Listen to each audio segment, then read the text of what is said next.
Salam sejahtera Bapak Ibu Saudara-saudara. Berjumpa kembali dalam renungan kita pada hari ini. Yang mana renungan kita pada hari ini terambil dari kitab Yesaya pasal 55 ayat 3 yang berbunyi demikian. Sendengkanlah telingamu dan datanglah kepadaku. Dengarkanlah maka kamu akan hidup. Nah, saudara-saudara yang terkasih di dalam Tuhan, naluri seekor hewan peliharaan adalah ketika dia mendengar suara dari sang gembala, maka dia akan segera mencondongkan kepalanya, memasang telinganya baik-baik, lalu kemudian dia berlari kepada sang gembala. Alhasil, ia pun diberi makan oleh sang gembala, dia boleh makan hari itu, dan hari itu dia boleh kembali melanjutkan hidupnya dengan makanan yang diberikan oleh sang gembala. Nah, saudara-saudara diberkati oleh Tuhan, ilustrasi tadi sedang menghantar kita kepada apa yang sudah kita baca di dalam Yesaya pasal 55 ayat 3 tadi. Yang mana dalam perikop utuh Yesaya pasal 55 ini berisi tentang undangan kepada setiap orang yang lapar, kepada yang haus, bahkan kepada orang-orang yang tidak memiliki uang untuk datang kepada Tuhan. Di mana Tuhan akan memuaskan mereka dengan apa yang mereka butuhkan. Nah, tentu ini merupakan gambaran kehidupan, keselamatan bagi setiap orang-orang yang mau datang kepada Tuhan. Apalagi saudara-saudara dalam konteks ini, Tuhan mengatakan kepada orang-orang Israel yang pada waktu itu sedang berada di dalam pembuangan, agar mereka datang kepada Tuhan untuk mendengarkan suaranya, sehingga mereka kemudian beroleh pemulihan untuk kembali melanjutkan kehidupan mereka kepada kehidupan yang lebih baik. Nah, saudara-saudara, kalau kita perhatikan dalam ayat yang ketiga ini, ada 3 hal yang sangat penting yang perlu untuk kita perhatikan di sini. Yang pertama adalah Tuhan katakan, sendengkanlah telingamu. Nah, saudara-saudara, menyendengkan telinga itu berarti adanya sikap tubuh yang condong sedikit ke depan. Kemudian memposisikan telinga atau indera pendengaran kita, memberi tempat yang terbaik, memposisikan tubuh pada posisi yang baik untuk mendengar dengan seksama, untuk mendengar dengan lebih baik, agar dapat menangkap pesan itu dengan lengkap, dengan utuh dan dengan baik sehingga mudah dimengerti. Nah, Tuhan dalam konteks ini mau agar umat pada waktu itu mau menyendengkan telinga mereka untuk mendengar setiap perkataan firman, setiap perkataan Tuhan dengan penuh perhatian. Nah, saudara-saudara, itu yang pertama. Lalu yang kedua, di sini Tuhan lanjutkan, dan datanglah kepadaku. Yang artinya bahwa setelah umat mendengar, maka respon selanjutnya adalah bagaimana umat ini datang kepada Tuhan. Nah, ungkapan kata datang kepada Tuhan ini merupakan respons bahwa seseorang yang mendengar suara Tuhan, berarti ia juga harus memberi diri kepada Tuhan, datang kepada Tuhan, membawa tubuhnya kepada Tuhan. Yang itu berarti bahwa ia mau memberi diri untuk mengikuti setiap petunjuk, nasihat, perintah yang diberikan Tuhan kepadanya. Lalu yang ketiga, Tuhan lanjutkan, dengarkanlah maka kamu akan hidup. Nah, saudara-saudara, menyendongkan telinga itu sudah berarti bahwa kita mendengarkan dengan penuh perhatian, mendengarkan dengan seksama, mendengarkan dengan baik. Tetapi mari kita perhatikan kalimat ini, bahwa Tuhan kemudian mengulangi kalimat ini dengan kata, dengarkanlah maka kamu akan hidup. Nah, saudara-saudara, ini merupakan penegasan kembali oleh Tuhan, yang berarti bahwa mendengarkan suara Tuhan itu berdampak pada soal hidup dan mati. Ini sangat penting, berdampak pada soal hidup dan mati. Berdampak pada soal kelangsungan hidup. Dan ini bukan persoalan yang sepele, saudara-saudara. Ya, sama seperti hewan peliharaan tadi, jika ia datang kepada tuannya atau sang gembala, dia menikmati makanan, maka dia akan hidup. Nah, saudara-saudara, mendengarkan suara Tuhan itu bukanlah perkara yang main-main. Itu yang Tuhan mau katakan dalam pembacaan kita hari ini. Dan hari ini Tuhan mengingatkan kepada kita agar mari kita menyendingkan telinga kita kepada Tuhan. Nah, untuk itu pertanyaan penting bagi saudara dan saya dalam pembacaan yang sudah kita renungkan pada hari ini adalah, sudah seberapa besarkah perhatian kita untuk memasang telinga kita untuk mendengar baik-baik dengan seksama apa yang Tuhan sampaikan?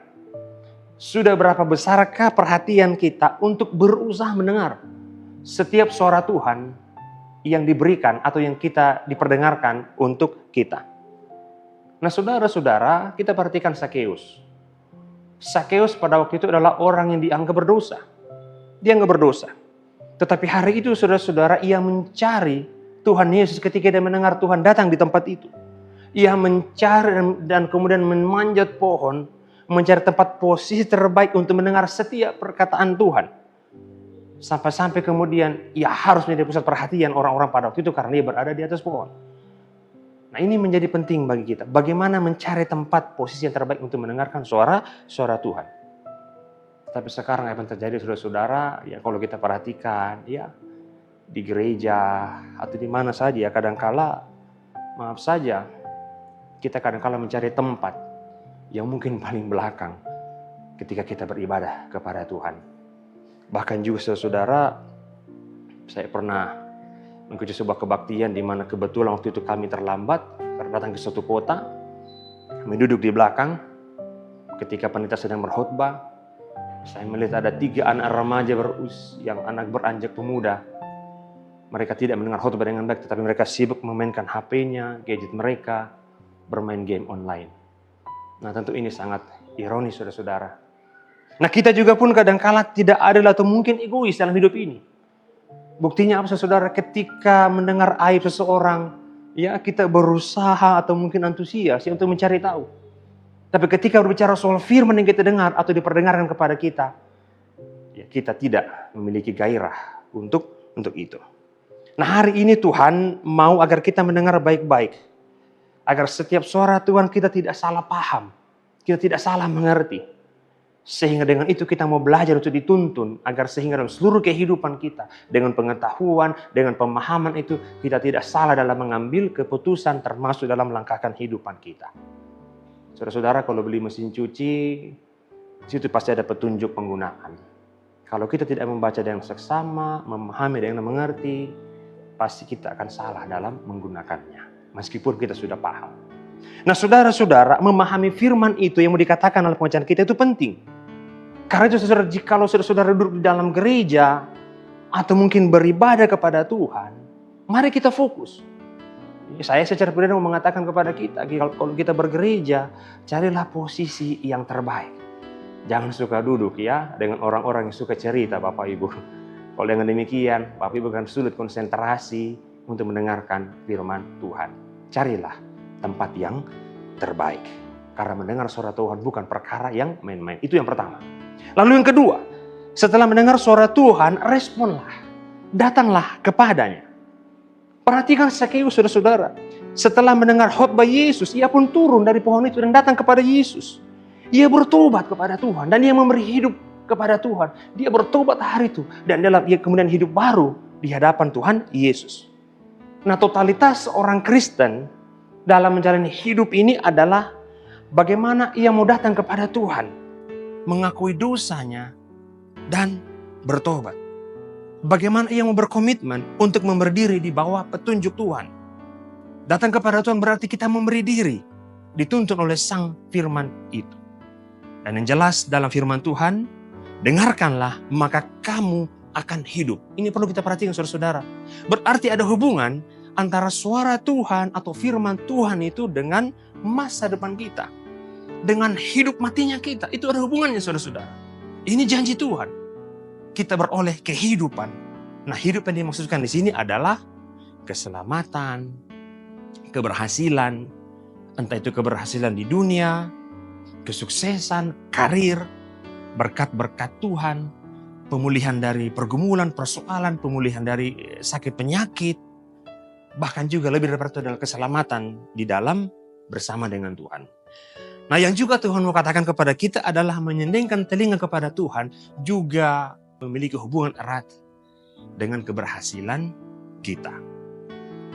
Saudara-saudara yang terkasih dalam Tuhan, kita pasti ingat Tuhan pernah berkata, siapa bertelinga, hendaklah ia mendengar. Berarti perkara mendengar suara Tuhan itu Bapak Ibu sekali lagi bukan perkara yang main-main. Tuhan mau agar kita menggunakan telinga yang Tuhan berikan kepada kita ini untuk hidup mendengar serta berjumpa dengan Tuhan. Saya teringat dalam sebuah buku psikologi musik yang ditulis oleh Johann. Dalam buku itu dikatakan, di situ tertulis ada sebuah penelitian tentang dua tanaman yang ditempatkan di ruang yang berbeda. Tanaman yang pertama ditempatkan pada satu ruangan di mana ruangan itu diperdengarkan suara atau alunan musik setiap hari. Sedangkan di ruangan yang satu, tanaman itu dibiarkan bertumbuh tanpa adanya alunan atau diperdengarkan suara musik. Dalam beberapa bulan kemudian, lalu dilihatlah hasilnya.